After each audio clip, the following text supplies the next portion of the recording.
Hello, I'm Chrisanthony, mayorga, and this is my speech, my persuasive speech. The topic is why nuclear energy should be included in the climate crisis solution. Thank you. Our planet faces a crisis of our own doing. Global warming will not stop. Climate change doesn't take vacations. Climate change is a problem that faces us directly in the face, as well as our children, our grandchildren, and their children.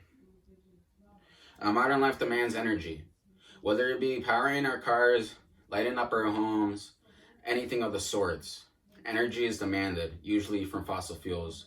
So even though we know this is a bad thing, we turn a blind eye from day to day. Now, renewables, you say? I agree, they are good things. Harnessing the power of the sun, the crash of the waves, the air birds set sail on. It has been a dream humanity has had for decades, centuries, maybe forever. And I admit, we have done great strides in that technology in recent decades. The truth, however, is that renewables are decades away from completely filling our energy needs. And this is just truth. In the interim, millions die prematurely due to air pollution, mining pollution, processing pollution, destruction of water sources to fuel these plants. Countless species have been wiped away, land as well. Now, what would you think of it totally? We had this technology to solve this crisis, not in the future, and not just today, but that we've had this technology since the 1960s. And crazy, huh? And speaking of nuclear energy, my friends, what if I told you the hippies had it all wrong? Today, we will be touching on the positive as well as a couple of common criticisms of nuclear energy. The truth is this: nuclear plants foremost release no carbon, the evil global warming. Secondly, nuclear energies have a small environmental impact. Too good to be true, you say? We will also discuss the risks, why the risks of nuclear energy are minimal today. Welcome to nuclear energy. May we begin. Foremost, the primary cause of climate change is carbon emissions. Carbon is created through burning of materials and chemicals, such as firing up a gas plant, burning coal to fuel a train in the 1800s, or oil getting processed to fund really everything. Nuclear energy, however, is powered by a process known as nuclear fission, which requires no burning. Thus, no carbon is made. This is the most important of nuclear energy's feats. I already know what you're saying. Chris, what about the construction of nuclear plants? What about the mining? What about the transportation of nuclear goods? There has to be carbon, and this is called the auxiliary use. I have a smart audience, and I appreciate that, and I'm not attempting to mislead you. In the words of Manfred Lenzen of theconversation.com in an article from May 20th of 2015, the overall life cycle emissions for nuclear power are likely to be far lower than that of fossil fuels. My review of various estimates suggests that the greenhouse emissions from nuclear power vary from 10 to 130 grams of CO2 per kilowatt hour of power, with an average of 65 grams per kilowatt hour. Roughly the same as wind power. End quote. Did you hear that? Roughly the same as wind power. Are you as shocked to learn that as I was? Because when I first discovered that nuclear energy was as environmentally friendly as wind turbines, I was just blown out of my mind. In comparison, coal-powered plants release 900 grams of carbon per kilowatt. Gas-fired, 450 grams per kilowatt. And let me say it again. On average, nuclear plants release only 65 grams of carbon per kilowatt.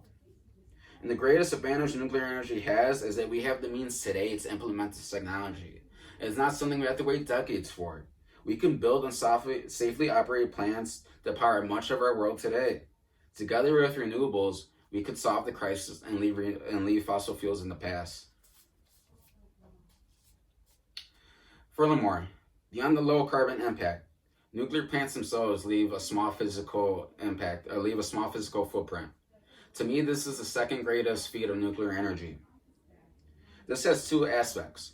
First, nuclear plants themselves take up a small area. And two, the methods for mining materials such as uranium and thorium for nuclear energy have become so much better than they used to be and are relatively inconspicuous. Think of this fact. In an article from energy.com presented by the Office of Energy, last updated April 30th, 2020, a typical 1,000 megawatt nuclear facility in the United States needs a little more than 1 square mile to operate. NEI says wind farms require 360 times more land area to produce the same amount of electricity. And solar plants, well, they require 75 times more space.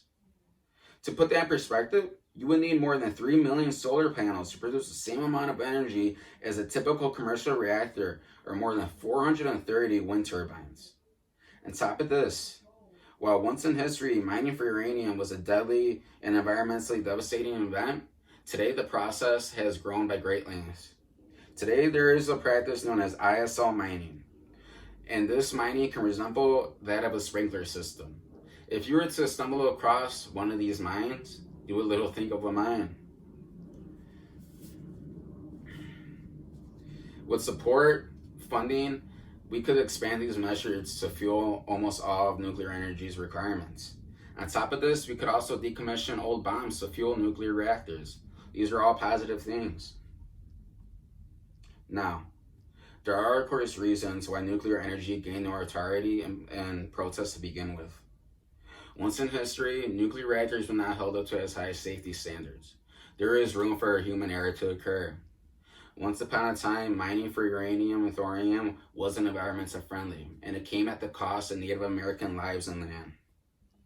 Perhaps in the past, the American public had good reasons to protest, but decades have passed since then, and we have grown and we have become smarter people.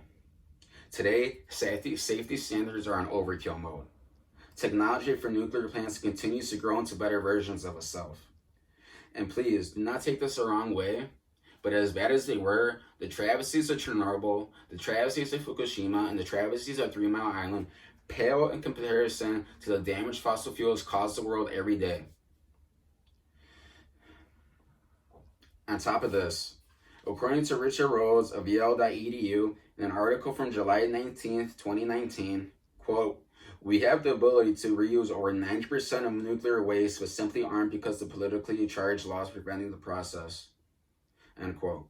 With modern safety and recycling, nearly all the fields of nuclear energy are quelled. We could build safe reactors, we could reuse nuclear waste, we could mine for it in a way that's environmentally friendly. What is the downside is something that I truly ask. In conclusion, our planet faces a challenge. We live in an age where information and news spread like wind, but yet the politics and policies surrounding nuclear power remain perverted by the public opinion. The truth is alone, renewables are decades away from supporting our country and the world alone. In the meantime, animals are getting killed, people develop diseases and die prematurely, and we're facing a crisis. But we have an answer, and the technology is already here. That power is nuclear energy. With its next to zero carbon footprint, its low environmental impact, and the advent of modern safety and waste reusal, nuclear energy stands as an obvious benefit to mankind.